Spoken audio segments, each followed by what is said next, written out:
Welcome, everybody, to the July episode of Plugging In. I'm Julie Suter, Director of Communications for the EC, and I'm here with our brand new Policy Director, Katherine Stainken. Hi, Katherine. Hi, Julie. It's great to be here. So, Katherine, for all of our partners and stakeholders out there, can you tell us when you started at the EC and what your exact title is and what that entails? Sure. Yeah. So I just started at the EC about 3 weeks ago. And it already feels like a lifetime because of all the great, fantastic work that the Electrification Coalition is doing. And in my prior role, I had worked with the EC in a number of different areas. And I'm just so surprised at all of the levels that EC is engaged on. And they're doing so much more than I had originally thought too. So it's super exciting to be here. So I'm the Senior Director of Policy. EV policy. And so I'll be managing the policy team here at the EC and collaborating with our programs team that's working on the state level and doing a lot of the implementation side. And now on the policy side, we want to have the right structure in place to support those programs and see even further and accelerated growth. Awesome. So can you tell us a little bit about your background and the path that led you here? Sure. Well, prior to starting at the EC, I was the policy director with Plug in America.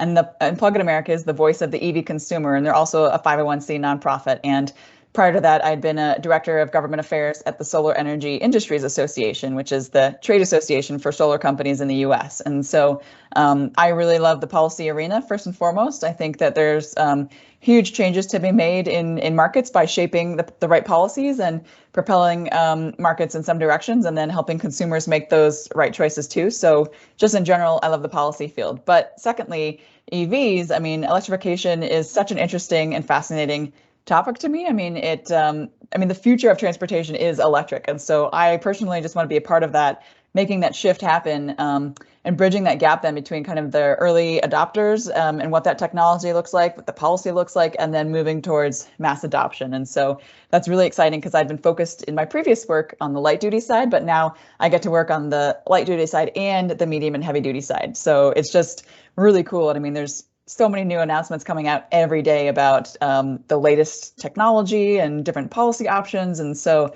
there's never a dull day. Yeah, that's for sure. It does feel like we have kind of entered a new environment in some ways in terms of the momentum around electrification. When you kind of look around right now at just what's happening in the space, what are you most excited by? Wow, what I'm most excited by? Gosh. I don't know if I can just point to one thing, but I think I'm really excited about the price of batteries. It's kind of a geeky answer, but just that the price of the batteries has come down so significantly. And that, we used to be just even 5 years ago, somewhere in, I don't know, $200, $300 per kilowatt hour. And now we're about, I think it was $137 per kilowatt hour. And so many forecasters and analysts have said that when we get to below $100 per kilowatt hour, we're going to see upfront price parity with gas vehicles.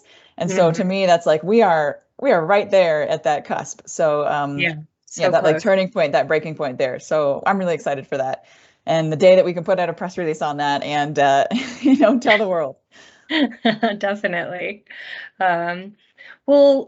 Let's shift to the work that the policy team is doing that you're heading up. So can you tell us a little bit about some of the priorities that the team is working on right now?